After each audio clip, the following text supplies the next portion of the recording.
Oke, kita masih ada yang gabung nanti biar nyusul aja. Baik, assalamualaikum warahmatullahi wabarakatuh. Waalaikumsalam warahmatullahi wabarakatuh. Oke, selamat pagi dan salam sejahtera. Dan semoga Anda semua selalu dalam keadaan sehat walafiat ya. Oke, hari ini melanjutkan yang minggu lalu. Jadi coba saya lihat ininya, slide-nya. Mungkin kata kuncinya yang cache memory ya. Yang cache memory sama internal memory itu kan sudah ya di sebelumnya ya. Jadi kan komputer cara kerjanya ngambil yang di cache, kalau di cache nggak ada baru di internal, kalau internal nggak ada di eksternal ini ya. Nah ini baru yang hari ini yang eksternal.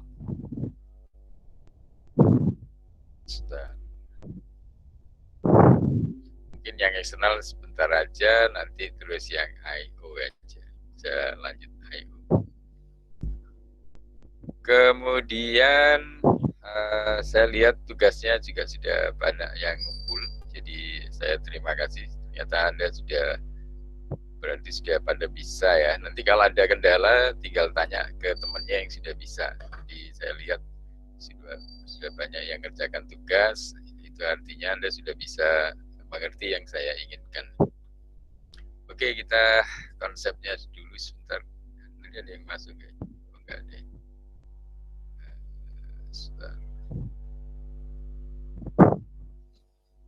Yang eksternal saya kira tidak sulit ya. Sebenarnya kan kata kuncinya yang kata kuncinya kalau di komputer adalah di cache ya. Di cache, dan Anda cara ngecek memori cache juga sudah pada tahu. Jadi kan komputer pertama kali waktu dia mikir, kita minta browser misalnya ya, kita mau nampilin browser, pertama kali yang dia cari dari cache ya.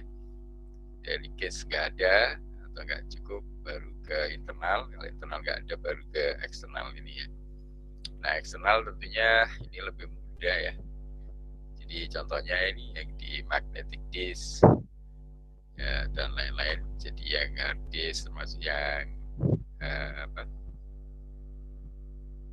yang kelihatan kalau mau dibuka komputernya ya, hard disk kita dan lain-lain, termasuk mungkin flash disk ya. CD ya, CD ini termasuk eksternal juga. Kalau yang kayak gini-gini ini saya kira mungkin tidak terlalu ini. Ini kan kalau CD itu kan sebenarnya dia bacanya ada track-track, itu dilihat dari sektornya ini ya. Jadi kalau dia tersimpan datanya kita waktu nyimpan ke CD itu ya maksudnya ya. Ini kan ada track-tracknya, jadi atau sektor-sektornya, termasuk hard disk kan juga begitu ya. Oh ya, ini yang hard disk ini Seagate ST506, ini kan hard disk. Dan seterusnya saya kira ini karakteristik dan lain-lain untuk hard disk. Ya mungkin saya nggak tahu manfaatnya apa kalau Anda pelajari ya, secara konsep aja sih ini. Ada head yang fix, ada yang movable head. Ini kita susah membayangkan sebenarnya, kalau kecuali Anda bongkar hard disk Anda mungkin ya, baru kelihatan headnya yang mana itu. Ini hard disknya, klasifikasinya dan seterusnya. Tipikal hard disk seperti apa? Ini sekarang sudah zaman berapa tera? Ini Seagate Enterprise ini ada yang 6 tera kapasitasnya. Timing disk I/O transfernya ini, jadi pada saat kita ambil info yang ada di hard disk dan dia ngirim ke kita, ini jadi ada prosesnya, wait for device, wait for channel, seek-nya, rotational delay-nya, data transfernya, baru di sini ya. Nah, pada saat dari wait for channel sampai data transfer ini, device-nya kan bisa dibilang busy ya, sibuk di sini. Untuk ngitung performance-nya, ya saya kira semakin cepat dia memberikan informasi kan semakin bagus. Kita ngambil data, dia langsung ngeluarin yang kita minta. Jadi ada seek time, rotational delay, access time, transfer time. Ya, performance dari hard disk. Ada istilah write redundant array of independent disk. Nah, ini tipe-tipenya. Ya, kalau Anda beli sih tinggal beli hard disk, nanti ini yang termasuk yang mana nih level-levelnya.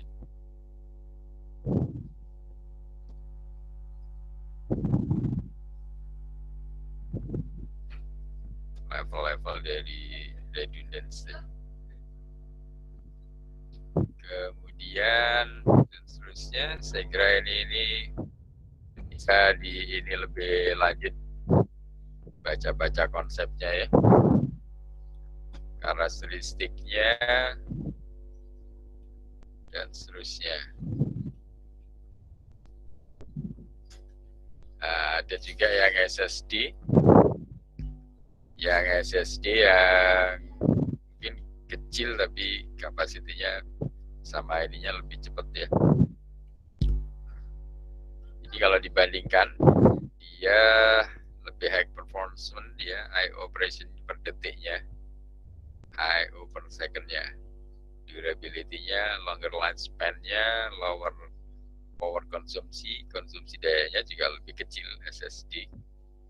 Hot filter and cooler running capability, jadi dia untuk ini biar kerja lebih awet, dia punya kayak pendinginnya sendiri. Lower access time and latency rates-nya pada saat kita akses dan dia ngeluarin data ya. Ini keuntungan kalau pakai SSD. Nah, saya nggak yakin Anda semua pakai ya. Ini yang komputer-komputer baru biasanya sudah pada support yang SSD ya. Ada juga yang gabungan, kadang SSD-nya juga dipakai biar lebih cepat. Untuk nyimpen datanya kadang masih pakai hard disk ya.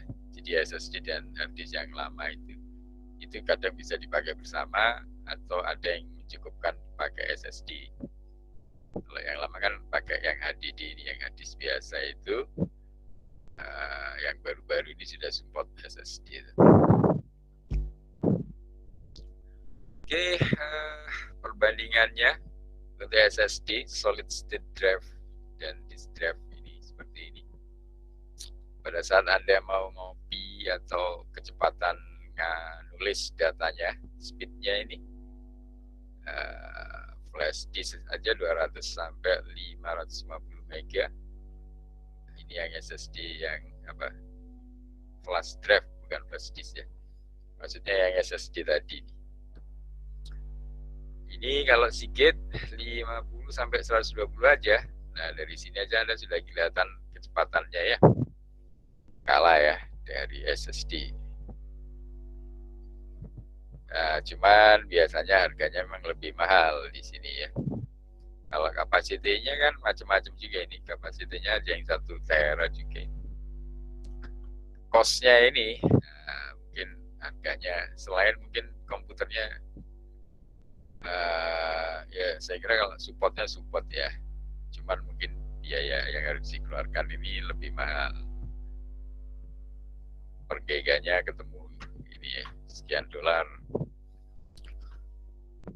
Ya kalau ingin tahu harga pastinya ya jalan-jalan ke THR aja. Jalan-jalan ke THR kalau Anda mau pakai yang SSD. Ya biasanya kalau beli laptop baru sudah support SSD. Atau yang lama juga bisa diganti karena ada teknologi itu sudah pada supaya lebih cepat akses ke sistem operasi dan aplikasi di atasnya.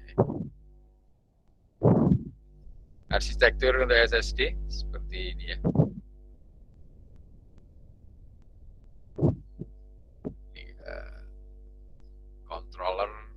processing, interfacing-nya, ya, termasuk ke sistemnya.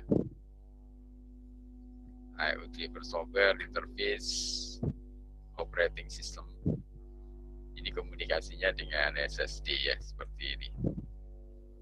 Jadi di SSD sendiri itu sudah ada data buffer case-nya, flash memory komponen, dan seterusnya.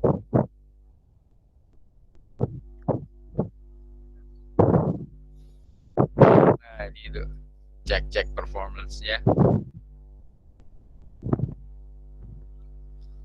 Nah, ini kalau tadi SSD dan hard disk biasa, ini yang eksternal memori yang lain seperti CD, CD-ROM, CDR, CDRW, DVD, DVD-RW, dan lain-lain. Saya kira ini basically-nya Anda sudah pada tahu ya.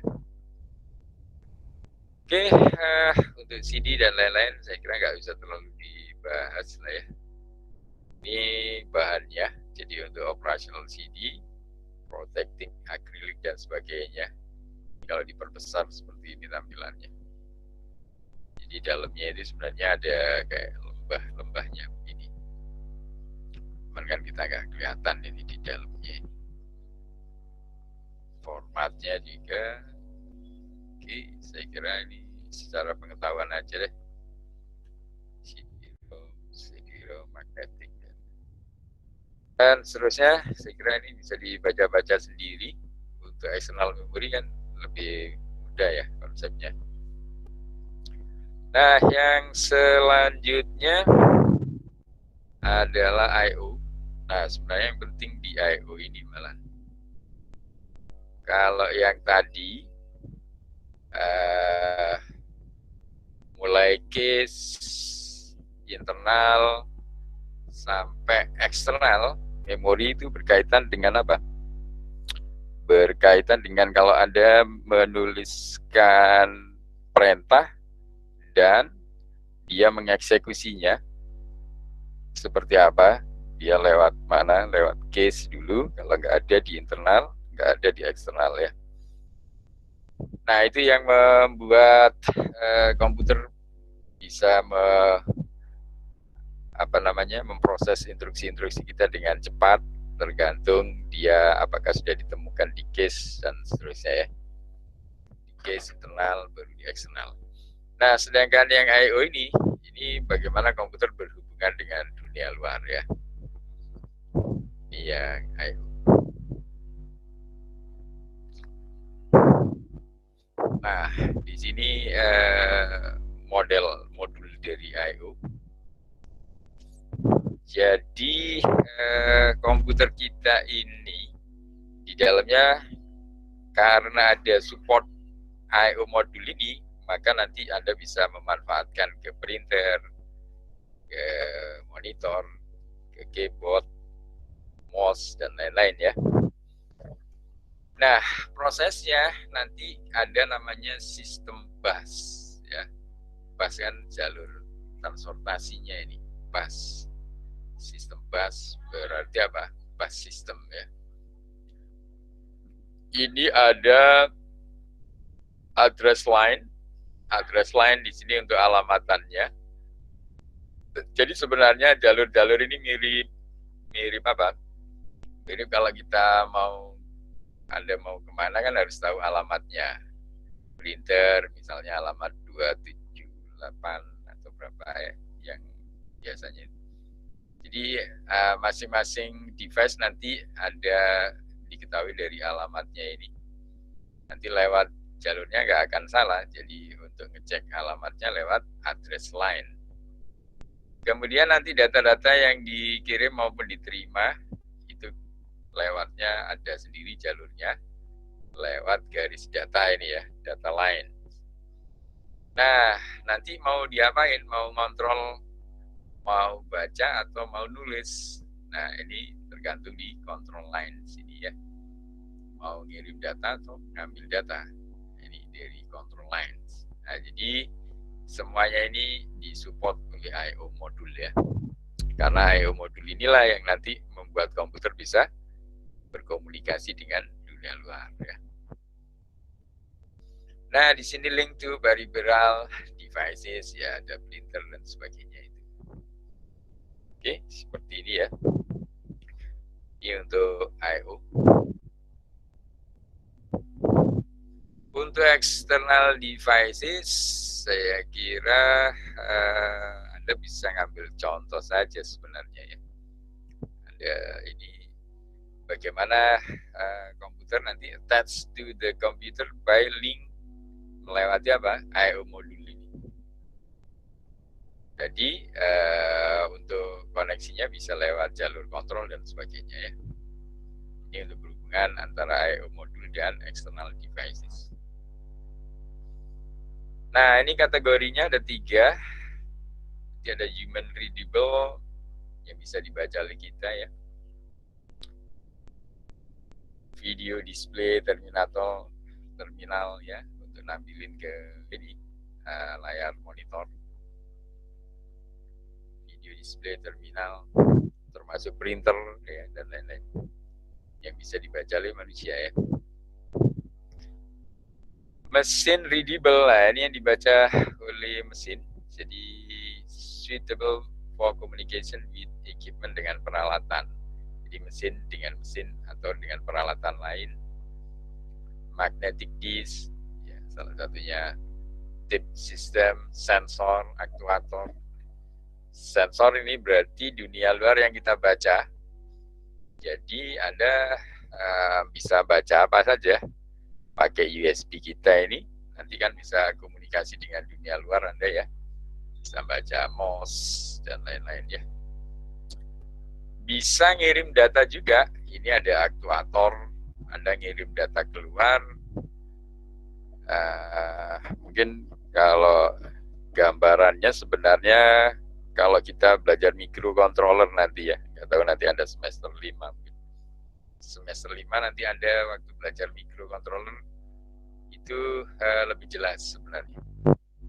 I/O lebih di special purpose, jadi di apa ya? Kan sebenarnya komputer berbentuk mini tapi untuk kontrol ya. Kecuali yang ini ya, beda dengan Raspberry yang microcontroller ya. Jadi itu sudah ada I/O lengkap yang bisa Anda komunikasikan dengan sensor dan aktuator ini terutama. Anda mau baca sensor apa saja, sensor suhu dan lain-lain, terus kemudian mau menaikkan atau menurunkan suhu lewat aktuatornya. Nah ini ya, tapi kalau di komputer ya barangkali sensor-sensor komputer juga dilengkapi sensor sebenarnya, atau membaca apapun yang dari luar. Termasuk aktuator. Nah, cuman aktuator dalam hal ini kalau tidak bentuknya mikro agak susah dibayangkan ya. Kalau microcontroller kan enak, Anda untuk menaikkan dan menurunkan pemanas gitu misalnya. Seperti itu. Jadi ada yang memang untuk bisa dibaca manusia atau dibaca oleh mesin, maksudnya sesama peralatan. Nah, di sini kemudian ada communication. Nah, harus ada komunikasinya ya. Machine readable device or another computer ya. Suitable for communicating with remote devices. Seperti apa? Terminal, machine readable device or another computer. Nah, ini maksudnya untuk dihubungkan dengan apa? Dengan remote device, contohnya mungkin dengan apa? Kalau Anda punya bisa WiFi, bisa satunya lagi apa? Bluetooth, ya. Bluetooth dan sebagainya ya. Dengan komunikasi seperti itu, Anda bisa berhubungan lewat jalur I/O tadi sebenarnya. Ini berkaitan dengan external devices yang bisa memanfaatkan atau bisa dihubungkan dengan modul I/O. Oke, seperti itu. Nah, ini yang lanjutannya untuk external devices tadi ya. Ini untuk diagramnya. Gimana ini melajarinya? Jadi kontrolnya itu kan, kontrol itu bisa ngirim, bisa nerima, jadi lewat logic kontrolnya ya. Control system from I/O module. Nah ini kita ini posisinya di external device-nya. Nah yang di sana di atas nggak kelihatan itu adalah I/O modulnya ya. Ini posisi kita di external devices-nya ya.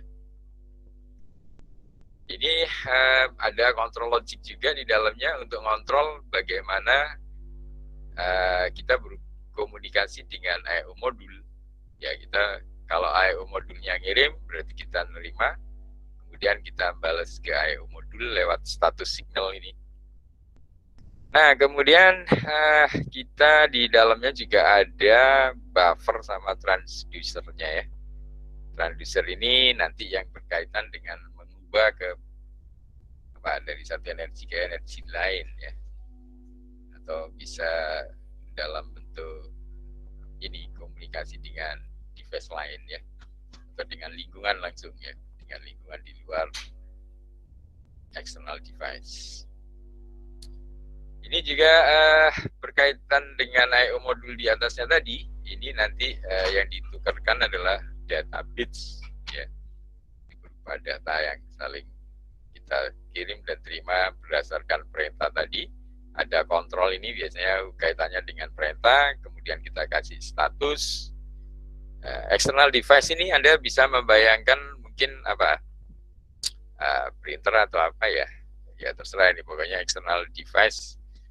Tadi kan ada printer, ada mungkin monitor, ada lagi yang tadi untuk komunikasi yang secara lewat Bluetooth dan sebagainya. Nah, ini yang mungkin dengan komunikasi dengan Bluetooth atau dengan Wi-Fi, sehingga komunikasi dengan device lain secara remote dan seterusnya. Oke, seperti ini ya. Jadi cara komunikasinya dengan modul I/O. Nah, termasuk dengan keyboard atau dengan monitor ya. Anda tinggal baca sendiri saja seperti apa cara kerjanya. Mungkin Anda tidak tahu terlalu detail, tapi yang penting pokoknya kalau ingin nulis perintah tinggal kita ketik di keyboard ya. Yang pusing kan komputernya. Jadi sebenarnya bagaimana komputer bisa tahu itu ada A, B yang Anda tekan itu ya di keyboard ini. Ini kan sudah mengalami banyak proses di dalamnya ya, sampai dia ngerti huruf A dari keyboard itu. Ini sudah berubah ini, dari mungkin yang lebih mudah bagi kita kan huruf A, tapi dia ngertinya enggak A, ini bisa dari kode-kode ASCII dan sebagainya ya. Oke, saya kira keyboard yang penting kita ingin ngetik apa lewat keyboard, kemudian nampilin di monitor kan, gitu aja ya prinsipnya. Kalau di dalamnya komputer seperti apa, kok bisa nerima perintah dari pengetikan kita sampai nampilin di monitor. Nah di sini sebenarnya ya, ini keyboard codes when the user the press key generate electronic signal. Jadi ketika Anda menekan tombol keyboard ini sebenarnya Anda sedang mengenerate electric signal ya, sinyal listrik, that is interpreted by transducer, yang kemudian dia interpreted, ditafsirkan ya, diinterpretasikan oleh apa? Tadi kan ada modul transducer tadi kan.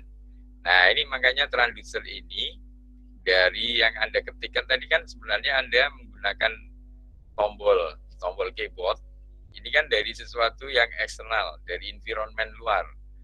Anda mengetikkan, nah di situ kan ada modul transducer tadi, ada transducernya itu yang mengubah, ya kan, yang mengubah menjadi electric signal tadi, dan translate dan diterjemahkan into the bit pattern. Nah ini menjadi pola-pola bit. Jadi diterjemahkan menjadi pola-pola bit, the corresponding IRA code. Nah codingnya namanya ini pakai standar IRA code. Anda cari apa singkatannya itu, ini International Reference Alphabet. Ya, ini jadi ada standarnya. Jadi modul ini kerjaannya modul transducer ini. Ya, ini environment ini kan bisa kita ini. Jadi kita neken keyboard, Nah, keyboard ini kan belum memberi signal apa-apa keyboard kecuali setelah Anda tekan. Nah, keyboard tombolnya begitu Anda tekan dari eksternal atau dari environment ini, dari luar, Anda menekan ini kan berarti memberikan gaya tekan ya. Gaya tekan ini energinya bukan listrik, tetapi apa? Oh. Jadi Anda waktu menekan menggunakan gaya apa? Ya gaya tekan menggunakan tangan. Tangan kita kan kalau Anda ngetik kan pakai jari. Nah, jari kita ini apa? Mekanik atau apa? Bukan listrik pokoknya kan ya. Jadi Anda memberikan gaya dorong, ya gaya tekan ke keyboard. Nah, transducer ini yang mengubah dari gaya dorong keyboard menjadi gaya listrik. Nah, gitu ya. Menjadi signal listrik. Nah, dari signal listrik kemudian bagaimana dia berkomunikasi dengan ini? Dengan I/O modul. Nah, ini lewat bit-bit ini nanti kan menjadi apa? Menjadi pola-pola bit ya, pola-pola bit, pattern of bits, yang itu nanti diterjemahkan menggunakan konversi IRA tadi ya, International Reference Alphabet ya. Nanti jadilah Anda tekan jadi huruf A, B, dan seterusnya ya. Nah, seperti itu. Jadi sebelumnya tadi ada info kontrol logiknya dan termasuk statusnya yang diinfokan balik ke modul bahwa misalnya huruf A sudah ditekan dan sebagainya ya. Dan nanti infonya lewat data bits ini. Seperti itu kira-kira cara kerjanya ya.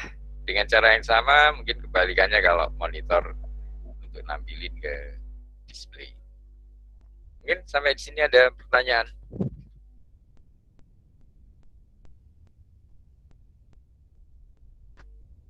Itu cara kerja keyboard ya. Mungkin Anda bilang, buat apa sih Pak pusing-pusing, nanti pokoknya kita ngetik dia keluar sendiri. Ya memang belajar apa? Orcom ini adalah untuk semacam memahami bagaimana komputer untuk bisa berkomunikasi dengan kita dengan caranya dia, ya kan? Kalau Anda kan pokoknya ngetik aja. Pokoknya saya ngetik aja Pak, saya mau nulis kalimat halo gitu. Halo kita ketik. Nah, padahal untuk bisa sampai nampilin halo di monitor dari keyboard itu kan perjalanannya panjang gitu. Ini dari keyboard Anda ketik semua lewat jalur I/O ini. Ya kan? Anda ketiknya lewat jalur I/O. Kemudian nanti di sisi lain lewat transducer itu Anda bisa merubah menjadi signal listrik diinterpretasikan setelah menjadi pola-pola bit. Pola-pola bit tadi dipahami baru oleh modul I/O. Nah, lewat modul I/O itulah komputer kemudian bisa apa? Bisa mengerti secara logiknya itu untuk kemudian melakukan kontrol selanjutnya ya, atau menampilkan dan sebagainya ya ke monitor. Kalau kita misalnya Anda ketik, halo apa kabar? Dari keyboard prosesnya sampai keluar di monitor. Oke, buat apa sih Pak kita pelajari? Ya nggak tahu buat apa ya. Anda yang penting maksudnya setidaknya Anda bisa membayangkan lah hasil kerja keras komputer yang sudah membantu Anda untuk memudahkan pekerjaan Anda ini. Sebenarnya cukup rumit ya di dalamnya pekerjaannya. Oke, ini untuk fungsi-fungsi utama dari I/O modul, saya kira ini Anda bisa lihat di sini, terutama untuk kontrol ya, and timing. Ini untuk mengcoordinate the flow of traffic between internal resource and external devices. Ya, jadi itu ada di I/O ini ya, fungsinya ada di I/O. Ini kan ada aliran traffic antara internal resource yang dimiliki komputer dan external devices. Jadi dia perlu kontrol dan timing. Kalau tidak apa? Ya Anda misalnya ngeprint, ya Anda sih pokoknya ngeprint aja. Jadi orang 1, 2, 3 bareng ngeprint. Nah nanti dia sendiri yang kontrol, termasuk timing kapan Anda harus ngantri dikerjain dulu yang mana, ya kan. Ini urusannya Anda sih pokoknya ini. Tapi itu sebenarnya di-handle oleh bagian I/O modul ini ya. Prosesor communication, nah tentunya karena dia bagian dari komputer, otaknya adalah prosesor, Anda juga harus bisa, atau I/O ini harus bisa berkomunikasi dengan prosesor ya. Nah di situ ada proses decoding, data, status reporting, address recognition, mengenali alamatnya. Jadi setiap device itu kenapa nggak nyasar? Anda ngeprint, kenapa bisa langsung ngeprint? Karena printer punya alamat, monitor punya alamat, mouse punya alamat. Jadi semua device yang terhubung harus punya alamat ya. Sama seperti rumah Anda ngirim surat, nggak ada alamatnya kan nggak akan nyampe. Komputer juga begitu, semua ada alamatnya. Termasuk dia diberikan jalur sendiri tadi ya, address line tadi ya. Termasuk device communication, ini juga tugasnya I/O dia, fungsinya ya. Fungsi I/O adalah untuk memberi ini sebagai device komunikasi ya, komunikasi device. Perintah, status, dan lain-lain kan lewat I/O fungsinya ya. Data buffering, ini perform the needed buffering operation to balance device and memory speed. Nah, ini sebenarnya memori kan juga pada saat dia bekerja cukup ekstra, nah ini dia harus seimbang. Kalau enggak nanti gimana? Ya nanti bisa hang ya komputernya ya. Ini sudah diatur sama fungsinya I/O ini, salah satunya untuk menyeimbangkan ini ya. Pada saat ada proses yang mungkin cukup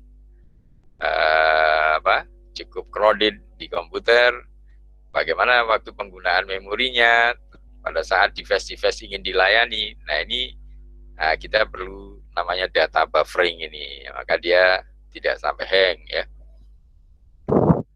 Termasuk error detection, ini juga fungsi utama dari I/O yang bisa kita manfaatkan. Salah satu manfaatnya adalah melalui error detection ya.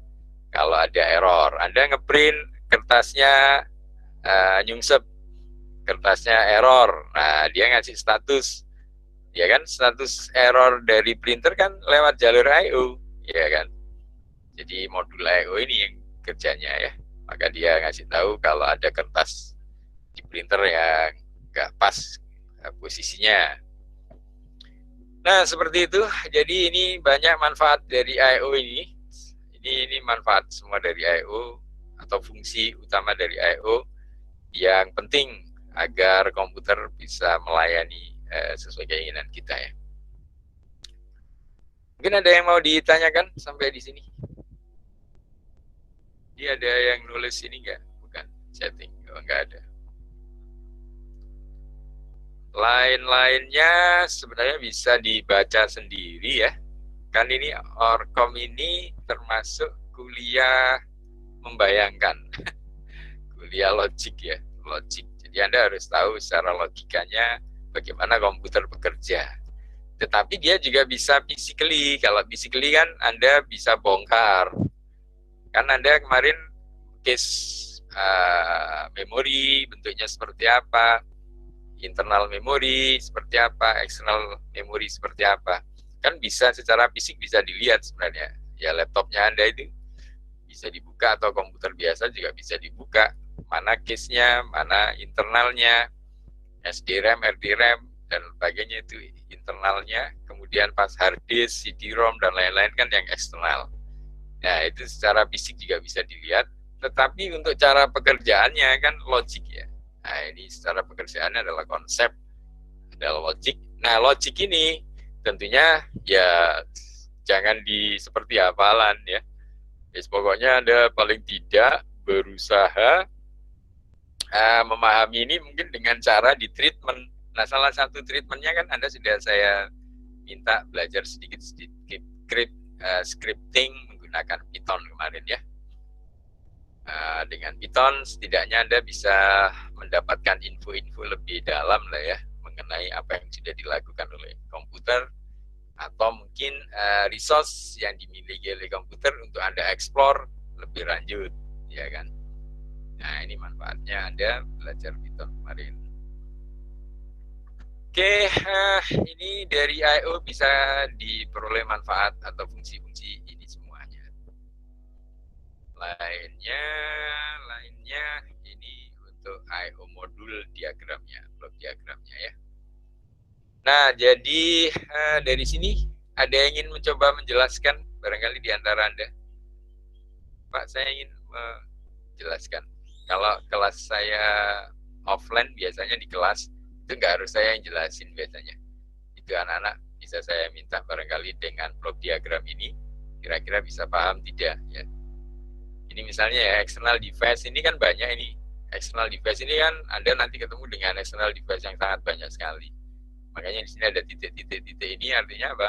Anda akan ketemu dengan banyak external device ya. Dan tentunya untuk berkomunikasinya butuh interface logic ini. Ini interface device dan seterusnya banyak. Nah, di sini kan selalu ada tadi itu, ada 3 toh. Nah, ini kan di sini modulnya ini, kemudian yang di luar ini kebalikannya tadi. Kalau ini sekarang kan kita posisinya di I/O modul. Kalau yang tadi, nah kalau ini kan kita posisinya di mana? Di external device-nya ya. Ini kita di external device-nya, misalnya apa? Tadi berkomunikasi dengan keyboard-nya tadi ya. Ya keyboard sendiri itu bisa disebut external device lah, biar gampang ya. Pada saat Anda tekan tombol keyboard, nah ke atas ini kan kita butuh ada 3 aliran ini. Dari modul I/O kan butuh kontrol, kemudian status kita seperti apa. Kontrol ini maksudnya dia bisa kirim perintah kan. Perintah untuk baca hasil pembacaan Anda tadi. Misalnya Anda neken keyboard, huruf A atau apa, pokoknya nggak tahu, Anda neken tombol sembarang. Nah, tombol sembarang ini kan berdasarkan kontrol signal ini yang dikirim ke kontrol logic ini, dia bisa mengetahui, bisa cek di sana, kemudian hasilnya lewat status ini ya. Status ini yang memberitahukan ke I/O modul ya, statusnya ini memberikan ke I/O modul. Nah, kemudian proses kirim datanya itu lewat database ini, lihat database ini. Jadi selalu ada 3, ada kontrol, ada status. Kontrol itu dari modul I/O ke external device. Status ini kebalikannya, dari external device ke modul I/O. Nah, sedangkan bagaimana yang dikirim maupun yang diterima itu adalah lewat database ini. Nah, seperti keyboard tadi, keyboard dari penekanan tombol dirubah oleh transistor menjadi electric signal atau sinyal listrik. Dari sinyal listrik dirubah menjadi bit-bit ya, diterjemahkan ya menjadi pola-pola bit. Nah, pola-pola bit ini yang akhirnya dipahami oleh komputer menggunakan konversi IRA menjadi huruf A, B, C, D dan seterusnya, ya kan? Nah, selalu seperti itu. Ini posisi kita adalah di external device. Nah, yang satunya lagi ini kebalikannya. Nah, ini posisi kita sekarang di I/O modul, ya kan? Nah, kita karena di posisi I/O modul, nah ini kita tadi itu di sini. Jadi kita kan ada data, ini misalnya external device ini yang Anda maksudkan nanti berhubungan dengan keyboard, berarti di sebelah sini ada keyboard. Nah, si modul I/O ini kan kirim kontrol, ke keyboard. Supaya keyboard aktif kan, maka dia selalu ada pengecekan pakai kontrol, dan nanti setelah ada penekanan tombol, nah lewat status ini dia bisa tahu. Jadi modul I/O ini bisa tahu dari status. Nah, kemudian pola-pola signal tadi yang dirubah dari transducer menjadi listrik, dari listrik dirubah menjadi format bit. Nah, dari format bit baru dikonversi menggunakan IRA, jadilah huruf A, B, C dan seterusnya. Nah, lewat data ini, ya kan? Nah, dari sini kan sebenarnya Anda sudah bisa memahami bahwa dunia luar dengan komputer kita itu lewat I/O modul ini sebenarnya yang paling banyak nanti berhubungan dengan komputer ya. Nah, ini terjadi juga untuk yang lain-lain ke bawah ini kan masih banyak. Jadi Anda kan tidak hanya berhubungan dengan keyboard, tapi dengan monitor, dengan mouse dan lain-lain ya. Atau mungkin nanti lewat USB itu kan bisa banyak macam-macam, Anda lewat printer, lewat dan lain-lain ya. Bisa ngirim, bisa baca, scanner dan lain-lain ya. Nah, di sini tadi kan posisi kita di luar sini. Nah, sekarang kita adalah di I/O modulnya. Jadi I/O modul sendiri, nah di sini ada namanya I/O logic, ya, ada I/O logic. Nah dari I/O logic ini nanti berhubungan dengan apa? Nah ini ada dunia dengan host system dengan komputer kita ya. Ini melalui address line ini untuk pengalamatannya, control line ini untuk perintah-perintahnya, dan di sini ada info-info ke status atau control registernya, termasuk ke data registernya. Nah, ini ke data lines. Nah, data lines, address line, sama control lines, ini kan yang tadi itu. Ini ke sistem bus, ya. Jadi yang pertama kali tadi, kan pertama kali kita tadi kan ada data lines, address line, dan control line. Yang pertama sekali. Nah, ini. Nah, ini ya. Ini adalah I/O modul secara umum bentuknya seperti ini ya. Jadi ada address line, data line, control line. Ini adalah I/O modulnya, ini adalah sistem busnya. Nah, sistem bus ini nanti ya ke prosesor dan lain-lain itu ya. Ya ini ke jalur komputer lainnya ya.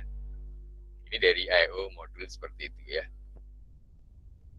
Oke, saya kira ini saling berhubungan. Jadi slide-slide ini tadi sampailah kita di bentuk diagram dari I/O ini ya. Ini seperti ini akhirnya ya. Ini sudah ketemu dari sini, maka Anda bisa berhubungan dengan dunia luar ya. Atau komputer kita bisa berhubungan dengan dunia luar. Saya kira lanjutannya ini bagaimana cara mengoperasikan, bisa menggunakan terprogram, menggunakan proses interrupt, atau menggunakan direct memory access. Ada DMA ya, ada I/O program, interrupt driven, dan direct memory access. Nah, ini konsep-konsep operasinya saja sih. Program I/O yang terprogram, ini data exchanging between processor and I/O module. Nah ini jadi data dipertukarkan antara prosesor dan I/O modul itu di program I/O. Kemudian prosesor mengeksekusi program yang akhirnya memberikan langsung memberi perintah langsung ke I/O operation ya, ke operasi I/O. When the processor uses command, if it must wait until the I/O operation is complete, sampai perintah operasi dari I/O selesai. If the processor is faster than I/O module, this was the full of processor time. Ini urusannya modul I/O dengan prosesor ya. Kemudian kalau interrupt driven, ini biasanya berkaitan dengan apa? Ini processor uses I/O command, continues to execute over instruction, and is interrupted by I/O module when the latter has completed its work. Jadi sebelum selesai pekerjaan, mungkin Anda minta pekerjaan yang lain ya, dilakukan Ctrl C atau apa ya, pokoknya ada interrupt. Nah ini untuk interrupt ini ada ininya sendiri, operasi interrupt ini mungkin ya, yang mungkin kan ini adalah 3 teknik yang mungkin untuk operasi dari I/O ya. Ya ini yang terprogram seperti biasanya berhubungan dengan prosesor. Kemudian kalau sesekali ada interrupt, nah ini dia juga bisa melayani. Kemudian yang DMA ini, direct memory access, ini I/O module and main memory exchange data directly without processor involvement. Jadi ini tanpa peranan prosesor, dia langsung berkaitan langsung dengan apa? Memori utama. Ya, I/O berhubungan dengan memori utama lewat DMA. Contohnya apa ini ya? Ini tanpa lewat prosesor dia. I/O module and main memory exchange data directly without processor involvement. Ya ini Anda bisa cari contohnya di Google ya. Kenapa contoh yang tidak melalui perintah prosesor ya? Jadi langsung dia I/O modul itu bisa dapat dari main memory secara langsung ya, directly without processor involvement, direct memory access. Ya, Anda bisa cari info lebih lanjut, contoh-contohnya ya. Oke, seperti itu. Ini untuk, nah di sini begini. Ini untuk kalau ada interrupt sama tidak ada interrupt. Ini sebenarnya penjelasan tadi ya. Seperti apa program I/O atau I/O terprogram, kemudian program interrupt driven, dan direct memory access. Dan seterusnya, nah ini perintah-perintahnya kan. Perintah-perintah untuk I/O kan Anda bisa control, test, read, write, gitu ya. Control ini used to activate peripheral and tell it what to do. Ya, ini control. Test, Anda bisa to test various status condition associated with I/O module and its peripheral ya. Ya, Anda bisa kirim tes bagian mana untuk ngecek status kondisinya ya. Read, Anda baca atau komputer yang baca ya. Write, komputer nulis ya. Ini adalah perintah-perintah dari I/O. Nah, mungkin ini salah satu contohnya nih. Ini untuk contoh flowchart dari 3 teknik tadi ya. Ada yang mau menjelaskan ini mungkin?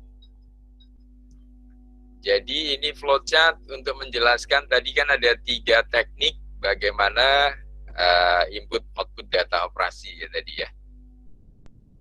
Ini untuk yang terprogram, ini yang proses interrupt, yang ini yang direct memory access yang langsung ya. Ada yang mau mencoba menjelaskan flowchart ini?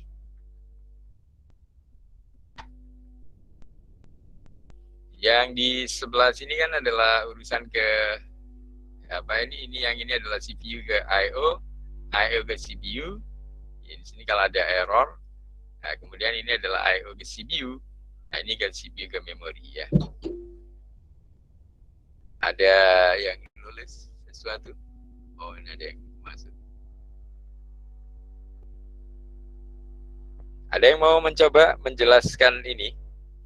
Jadi ini kan tadi ada 3 teknik ya. Ada 3 teknik bagaimana operasional dari I/O kan. Ya, gampangnya I/O bekerja seperti apa. Ada 3 cara yang secara terprogram atau menggunakan interrupt, jadi berdasarkan interupsi ya. Kemudian tidak lewat prosesor, tapi lewat direct memory ya. Direct memory access langsung ke main memory. Nah, gimana ini kira-kira jelasinnya? Jadi ini proses-prosesnya dari CPU ke I/O misalnya. Issue read command to I/O module. Ini apa maksudnya? Read command to I/O module. Jadi kan CPU ngirim ke I/O. Jadi baca perintah ke I/O module ya. CPU-nya yang baca ini kan berarti ya. Atau komputer atau CPU baca lewat ini I/O module. Next, di sini kan tadi CPU yang ke I/O. Nah, sekarang I/O ngasih tahu CPU. Nah, lewat apa tadi? Lewat statusnya, ya kan? Jadi, read status dari I/O modul. Nah, ini berarti I/O, modul I/O tadi yang ngirim ke CPU statusnya. Yang pertama tadi misalnya apa? Kirim apa? Perintah apa? CPU kirim ke I/O. Misalnya perintah apa? Salah satunya baca kan? Kalau CPU baca, ya mungkin baca keyboard ya. Anda mau baca penekanan keyboard. Nah, komputer kan nggak tahu Anda sedang neken tombol keyboard apa. Nah, caranya ya CPU nyari info ini ke I/O. Ya, dia baca ke I/O. Nah, kemudian si I/O ngirim status. Ini, I/O ngirim status ke CPU, ya kan? Nah, sekarang dicek statusnya. Apakah statusnya ready atau not ready. Nah, kalau not ready, berarti belum ready, itu diulang lagi ke sini. Baca lagi terus-menerus sampai ready, ya kan? Baca terus-menerus sampai ready, atau kalau tidak ready, mungkin ada error. Nah, error conditionnya bagaimana? Ya, mungkin pada saat Anda nombol keyboard ngawur, kan bisa saja ya, halt atau apa. Jadi ini bisa muncul error. Atau 2, 3, 4 keyboard Anda ketik bersamaan, pusing dia mungkin. Nah, kemudian jadi error. Nah, selama tidak ada error, berarti kalau dicek tadi statusnya sudah oke, ya berarti sudah ready. Nah, kalau ready berarti I/O ngasih tahu ke CPU toh. Dengan cara apa? Ya read word from I/O module. Jadi komputer atau CPU membaca dari tadi. Word ini kan bisa tulisan tadi, atau word yang dimaksud juga kumpulan bit toh. Jadi sebenarnya word ini kan bisa kumpulan bit, yang nanti bit itu kan tadi menjadi sebuah pola-pola kan, pattern of bit itu pola bit yang nanti di-interpreted atau ditafsirkan atau di-transfer atau translate menggunakan IRA conversion tadi ya, International Reference Alphabet tadi. Nah, dari pola-pola bit dalam bentuk word ini ya kan, word ini kan bisa 16 bit, 32 bit, 64 bit. Nah, kumpulan-kumpulan bit-bit itu kemudian dibaca oleh apa? Atau dikirim ke CPU, ya kan? Atau dibaca oleh CPU. Nah, sehingga apa? Nah, ini proses selanjutnya adalah tinggal write word into memory. Tinggal kirim ke memori. Nah, CPU nanti apa? Kirim ke memori. Ini ya, tadi kan dari I/O ke CPU. Nah, setelah dia posisinya kan di CPU sekarang ya. Nah, dari CPU ini dikirim ke memori. Nah, ini write word into memory.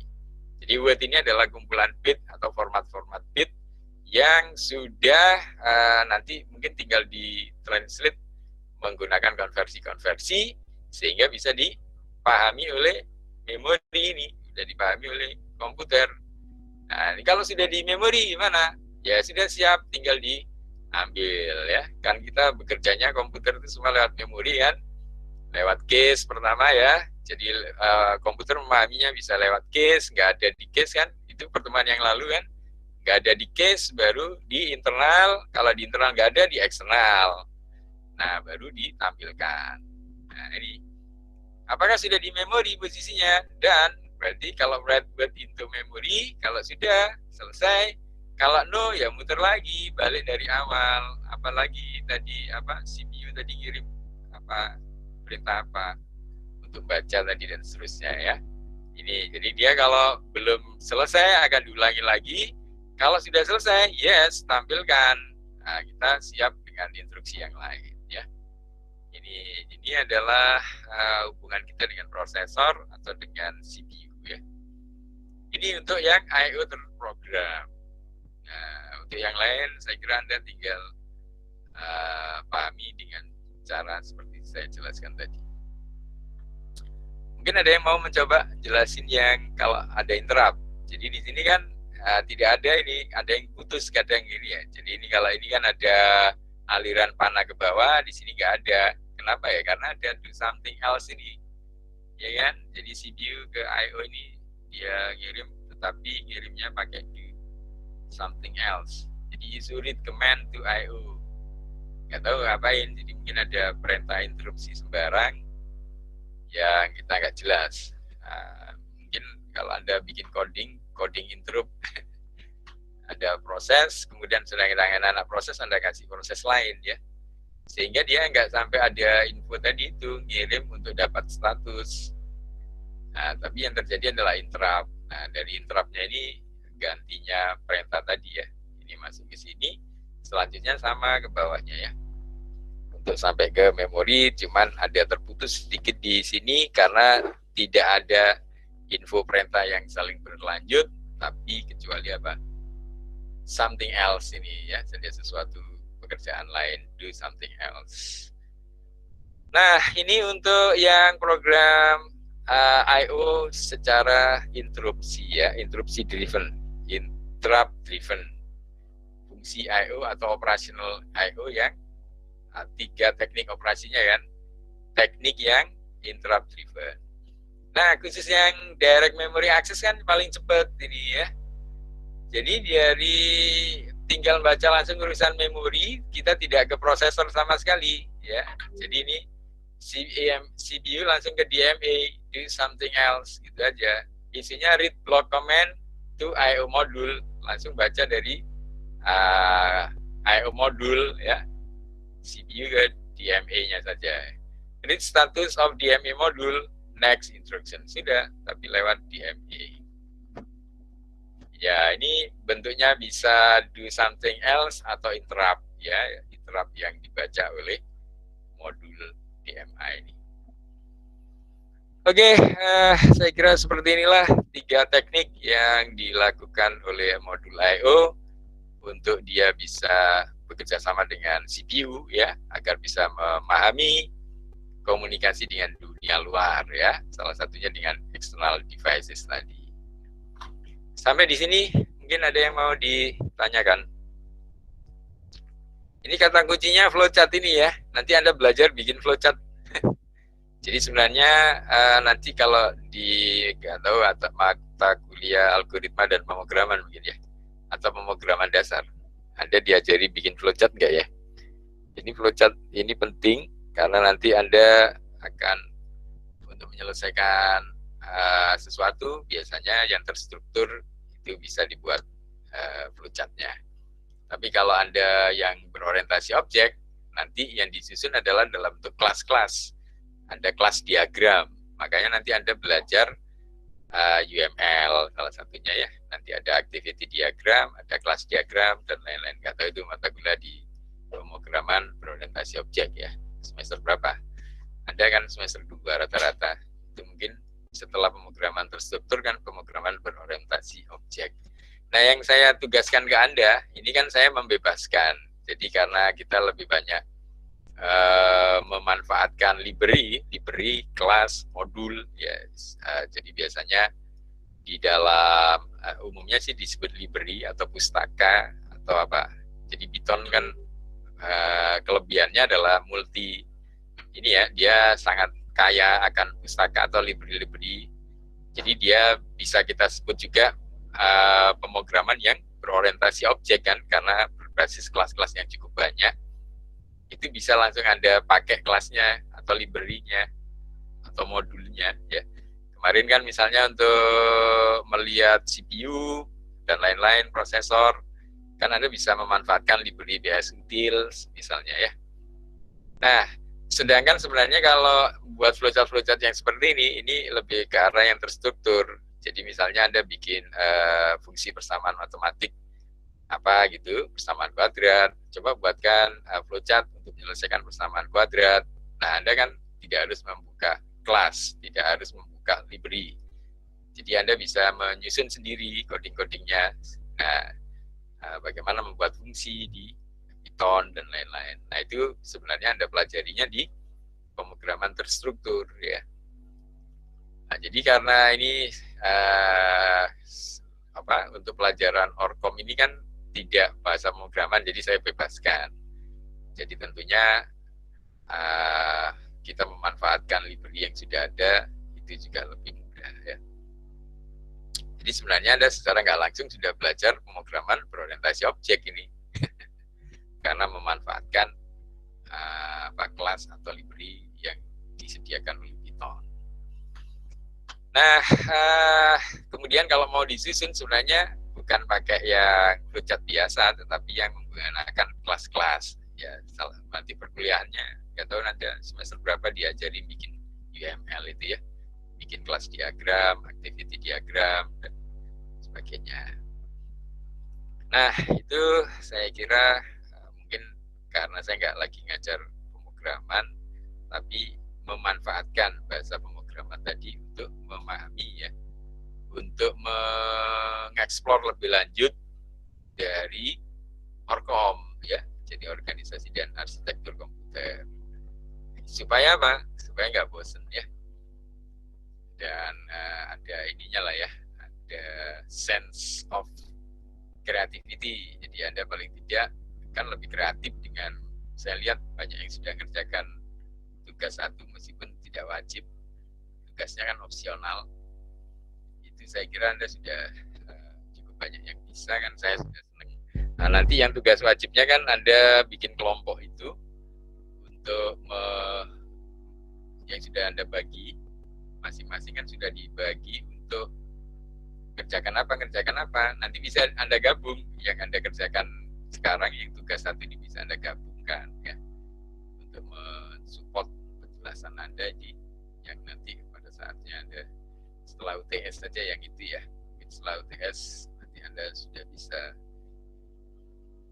Oke, mungkin ada yang mau ditanyakan. Ini kata kuncinya di sini sebenarnya ini teknik operasional dari I/O yang kita bahas hari ini. Ada yang mau mungkin ditanyakan? Jamnya ya sudah cukup ya. Kalau nggak ada pertanyaan, mungkin saya cukupkan. Tapi kalau ada yang mau tanya atau mau nampilin salah satu tugasnya teman Anda, atau lain kali aja ya. Lumayan biasanya kalau online gini katanya nggak boleh lebih 1 jam. Ini udah lebih ya. Ya nggak apa-apa. Oke, ada yang mau ditanyakan? Anda boleh lewat grup kalau Anda sedang bingung apa, atau mungkin bertanya ke temannya yang sudah pada bisa ngerjain, itu juga sudah cukup bagus. Anda tidak harus install Anaconda ya, Anda langsung install Python IDE itu aja, kemudian supaya running di Jupyter, Anda tinggal install Jupyternya. Tapi kalau Anda mau install dari Anaconda juga nggak apa-apa. Saya dulu pertama belajar juga lewat Anaconda. Jadi mungkin kalau Anda sudah tidak melalui Anaconda juga boleh langsung install yang itu ya, Python lewat Python IDE diinstal, kemudian Anda install Jupyter notebook-nya. Oke, saya kira demikian untuk hari ini. Ada yang mau ditanyakan atau apa? Bebas, nggak harus berkaitan tugas lain-lain juga boleh. Nggak ada? Ya, nggak ada, Pak. Oke. Baik, kalau nggak ada, untuk pertemuan kali ini saya cukupkan sampai di sini. Terima kasih untuk yang sudah mengerjakan tugas, meskipun opsional, saya senang sekali. Yang penting saya bisa mengetahui bahwa Anda sebenarnya ngerti yang saya maksudkan. Jadi paling tidak Anda bisa memanfaatkan kemampuan Anda pemrograman untuk mempelajari ORCOM, gitu ya. Jadi mempelajari ORCOM dengan style pemrograman atau dengan orang IT, style IT ya. Saya kira demikian. Terima kasih kehadiran hari ini. Jangan lupa tetap menjaga kesehatan. Semoga ilmu kita bermanfaat dan Anda senantiasa diberikan rahmat dan hidayah dari Allah SWT. Terima kasih. Kurang lebihnya saya mohon maaf. Saya akhiri. Wassalamualaikum warahmatullahi wabarakatuh. Waalaikumsalam Waalaikumsalam warahmatullahi Terima kasih Pak atas bimbingannya Pak. Ya, sama-sama.